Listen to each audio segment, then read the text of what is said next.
নমস্কার বন্ধুরা, আজ একটা ভিন্ন স্বাদের চিকেনের রেসিপি নিয়ে চলে এসেছি। চলুন পুরো ভিডিওটা স্কিপ না করে দেখে ফেলুন। টক দই নিয়ে তার মধ্যে জিরে ধনের গুঁড়ো, কাশ্মীরি লঙ্কার গুঁড়ো বেশ খানিকটা পরিমাণে, আদা রসুনের পেস্ট এবং পরিমাণ মতো হলুদ আমি দিয়ে দিয়েছি। হলুদটা অপশনাল, আপনারা চাইলে নাও দিতে পারেন। জায়ফল জয়িত্রী নিয়েছি এবং সেটাকে ভালো করে আমি শিলনোড়ায় বেটে নিয়েছি। আপনারা চাইলে মিক্সিতেও বেটে নিতে পারেন।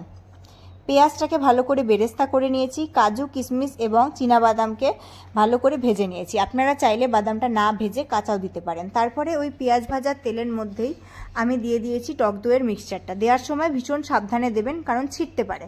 চিকেনটাকে আপনারা আগে থেকে নুন মাখিয়ে রাখতে পারেন, নাও পারেন। তারপরে ওই দইয়ের মিক্সচারটা খানিকক্ষণ নাড়িয়ে চাড়িয়ে নিয়ে তার মধ্যে চিকেনটা দিয়ে ভালো করে রান্না করে নেব। এবং ইতিমধ্যেই আমি পেঁয়াজ এবং বাদামগুলোকে একসাথে মিক্সিতে বেটে ভালো করে রান্না করে নিয়েছি। জায়ফল জয়িত্রীগুলোও চিকেনের মধ্যে দিয়ে দিতে হবে।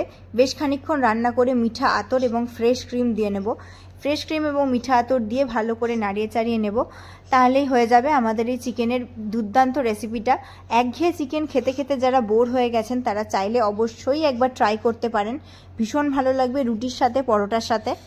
এবং আপনারা অবশ্যই রেসিপিটি ট্রাই করে আমাকে কমেন্ট সেকশানে লিখে জানাবেন যে কেমন লাগলো আপনাদের।